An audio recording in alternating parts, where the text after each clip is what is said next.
Bolsonaro libera a compra de armas por civis, abrindo espaço para a formação de grupos de extrema-direita, como nos Estados Unidos. Os generais admitem que tramaram o golpe contra Lula em 2018.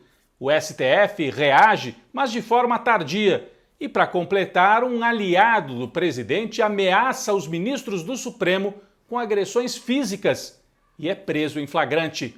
Essa é a receita da semana. Crise na saúde, crise na economia e estamos às portas agora de uma grave crise política. Eu sou o Rodrigo Viana e esse é o Tempero da Notícia, começando agora.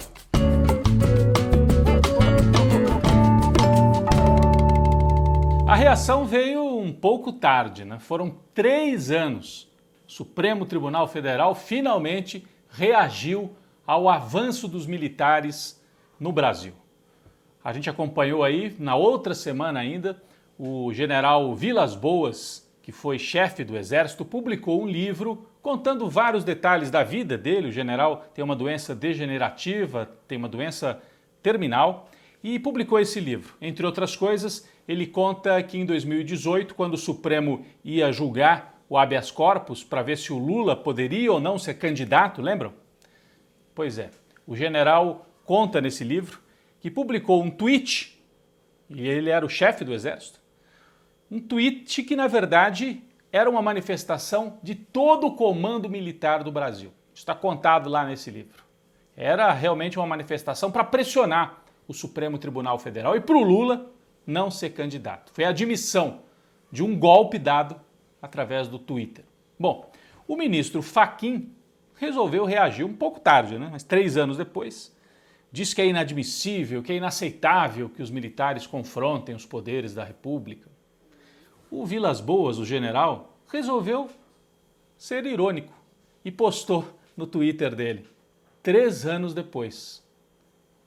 Ou ele quis tirar um sarro do ministro Fachin, ou quis dizer o seguinte: vocês participaram, vocês aceitaram a pressão, agora 3 anos depois vão querer fingir que estão indignados?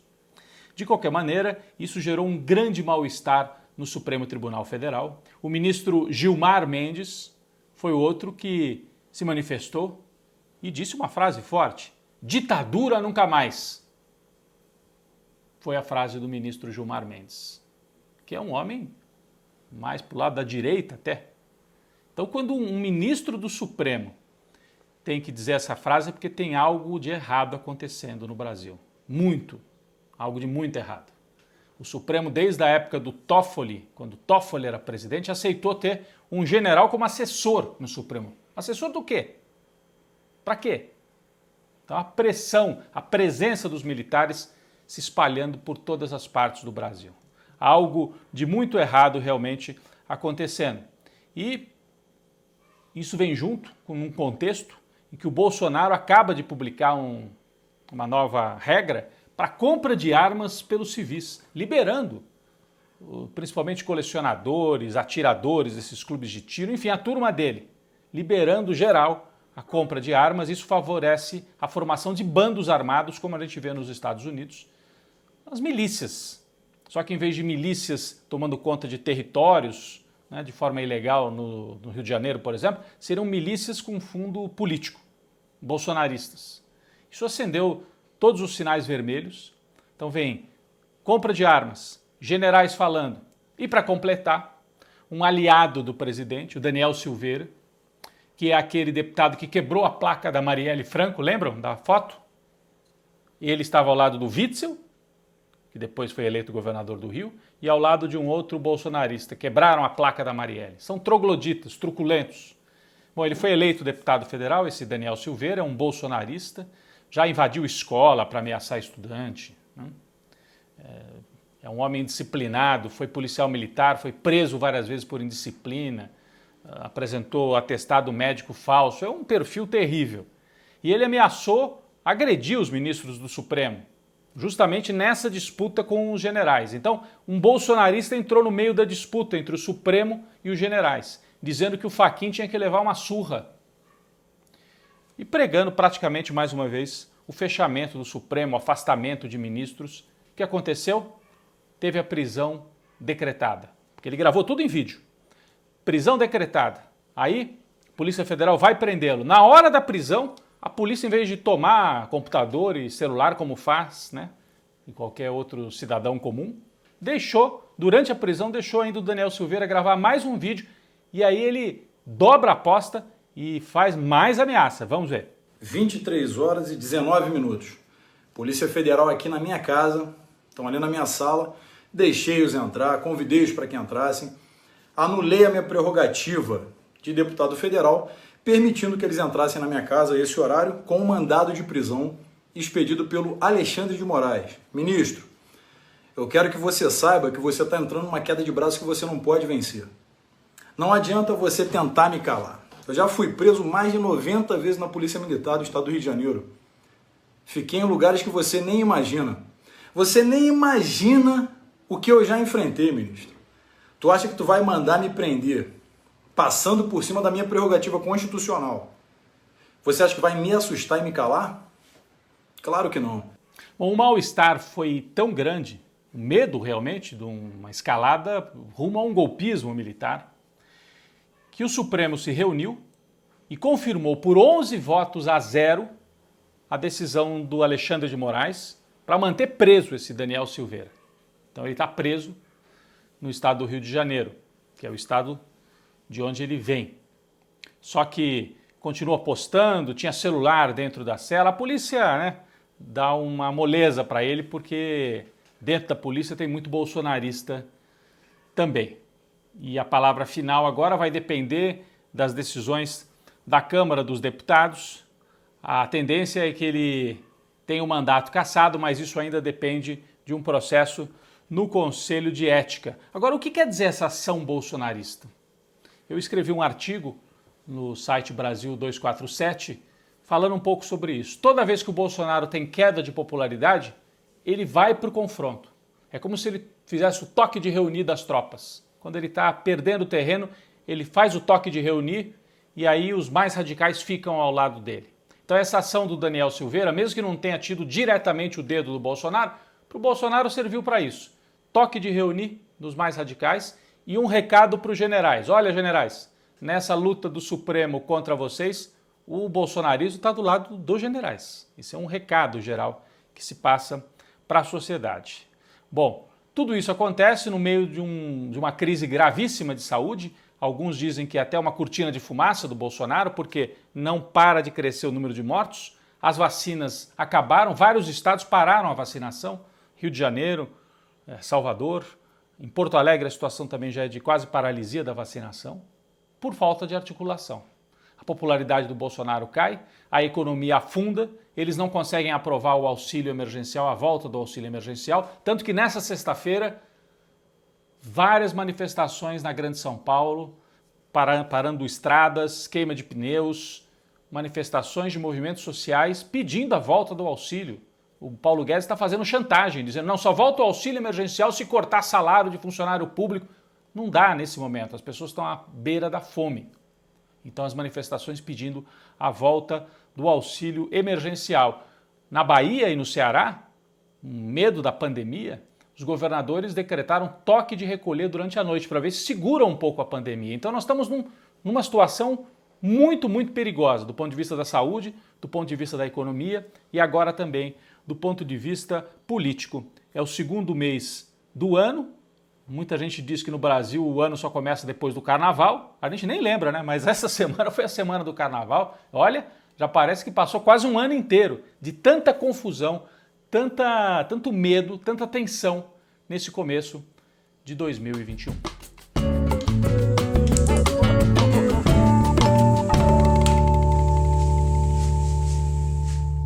Bom, quem foi para a panela de pressão nos últimos dias?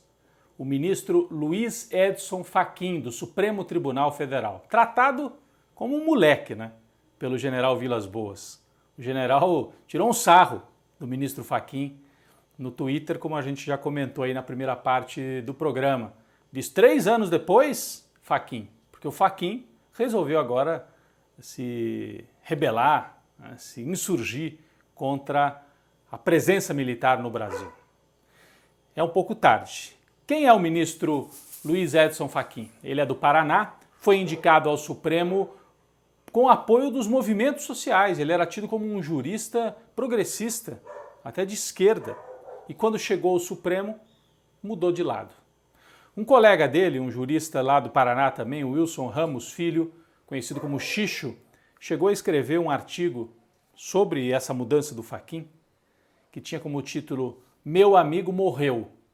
Segundo o Xixo, o Fachin que ele conheceu morreu. Ao chegar ao Supremo, ele parece ter vendido a alma e esquecido de todos os compromissos dele de juventude e mesmo da vida já madura. O que será que aconteceu com o Fachin quando virou ministro? Algumas pessoas comentam, será que ele foi chantageado? Será que descobriram alguma coisa na vida pessoal dele e ele é chantageado? Porque ele foi com tanta sede ao pote na defesa da Lava Jato. Agora mesmo, há algumas semanas atrás, quando se decidia se as mensagens entre Moro e os procuradores poderiam ou não ser utilizadas pela defesa de Lula, ele foi o único voto a favor da Lava Jato. Apesar de todos os indícios de que a Lava Jato foi uma operação armada, uma operação em que o juiz não era juiz, mas era acusador, algo feito por encomenda para tirar o Lula da eleição. Então, Fachin, não adianta se insurgir agora contra os militares e ficar do lado da Lava Jato. Ele talvez não tenha percebido que Lava Jato, avanço militar, bolsonarismo, são todos partes de uma mesma operação, ocorrida desde 2016 com a derrubada da Dilma e depois com a prisão do Lula e a eleição do Jair Bolsonaro. O Fachin, será que ressuscitou?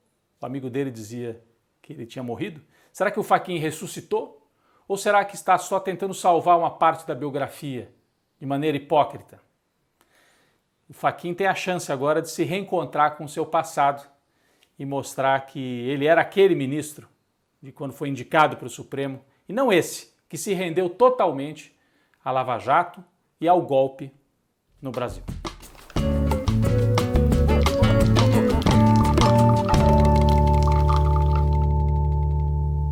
O nosso cafezinho essa semana vai para um grande ídolo.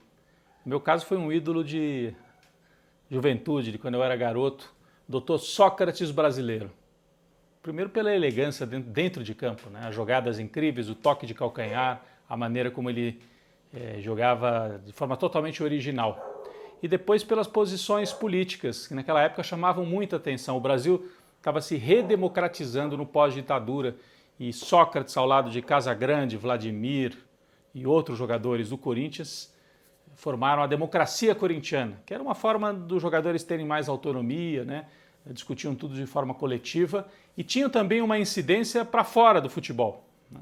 Então o Sócrates ia para os grandes atos pelas diretas já, ao lado do Vladimir, ao lado do Casagrande, e se pronunciava pela democracia, eles usavam camisas com inscrições Vote, Viva a Democracia, aquela faixinha que o Sócrates usava na cabeça também, pela democracia.